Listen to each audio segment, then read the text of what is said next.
Actually আপনারা সবাই জানেন এখন পিক রেইনি সিজন, একদম আমরা বর্ষার একদম মাঝারি সময়ে আছি। তো এখানে স্বভাবতই একটা মানে বেশি বৃষ্টি হওয়ার সম্ভাবনা সবসময় থাকছে। তাছাড়া আপনারা দেখেন যে এনডিএম এর প্রত্যেক দিনই প্রায় একটা অ্যালার্ট থাকছে যে মাইল্ড বা হেভি শহরের একটা অ্যালার্ট থাকছে। তো সেই ক্ষেত্রে আপনারা গতকালকেও দেখেছেন যে ধর্মনগরের বিভিন্ন জায়গায় যদিও সেরকম ফ্লাড সিচুয়েশন হয়নি, বাট ওয়াটার লগিং হয়েছে।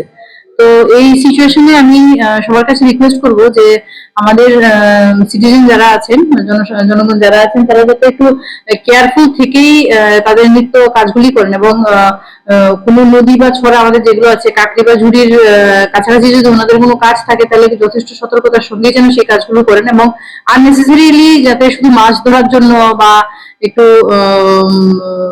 এনজয় করার জন্য যাতে হঠাৎ করে কোনো মানে ওয়াটার লকড এরিয়ায় পট করে নেমে না যান, সেই সাবধানতাগুলো অবলম্বন করার জন্য আমি সবাইকেই বলবো। আর আমাদের এনডিএম এর যে সতর্কতা থাকে, সচেত অ্যাপ আছে, এই অ্যাপটা খুবই ইউজফুল। সেটাতে একদম সবসময় একটা লাইভ অ্যালার্ট আমাদের কাছে চলে আসে। তো আমি রিকোয়েস্ট করবো সবাইকে এই অ্যাপটা ডাউনলোড করুন এবং সেটা থেকে আপনারা বৃষ্টি বা যে কোনো ধরনের প্রাকৃতিক বিপর্যয়ের ইমিডিয়েট অ্যালার্ট আপনারা পেয়েও যাবেন।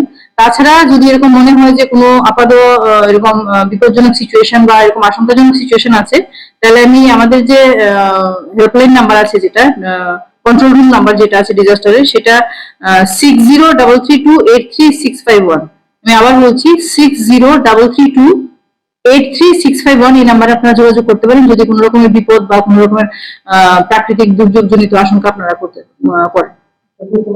জলের পরিমাণ বলে আমাদের যে রিলিফ সেন্টার গুলো সেগুলো অলরেডি আমরা অ্যালার্ট করে রেখেছি এবং গতকালকেও আমাদের একটা টিম সারা রাত আমাদের অফিসে ডিউটি করেছে এবং আমাদের যে রেস্কিউ বোট টোট সমস্ত রকম প্রিপারেশন রেখেছি। আমরা যদি এরকম সিচুয়েশন দেখি, শুধু আমরা খবর অপেক্ষা করবো না, আমাদের যে ফিল্ড ফাংশনে যারা আছে, তহসিলদার যারা আছেন, প্লাস আমাদের সিভিল ডিফেন্স ভলান্টিয়ার যারা আছেন, প্রত্যেককে অ্যালার্ট করা আছে এবং আমাদের যে অফিসাররা আছেন ওরাও প্রত্যেকে অ্যালার্ট আছেন। এরকম যে কোনো সিচুয়েশনে আমরা সঙ্গে সঙ্গে ব্যবস্থা নেব। কিছু কিছু জায়গায় যেমন ওয়াটার লক হয়েছে, যেমন সাকাইবাড়ির এরিয়াতে ওয়াটার লগিং হয়েছে, আলগাপুর এরিয়াতে ওয়াটার লগিং হয়েছে, শিববাড়ি ছড়া এরিয়াতে ওয়াটার লগিং হয়েছে, কিন্তু এগুলো সেরকম ভাবে ফ্লাড সিচুয়েশন বলা যায় না। কিছু লো লাইং এরিয়াতে আমাদের হেভি বৃষ্টির জন্য ওয়াটার লগিং হয়েছে না। আপাতত ল্যান্ডস্লাইডের কোনো খবর ফরচুনেটলি আমাদের কাছে আসে।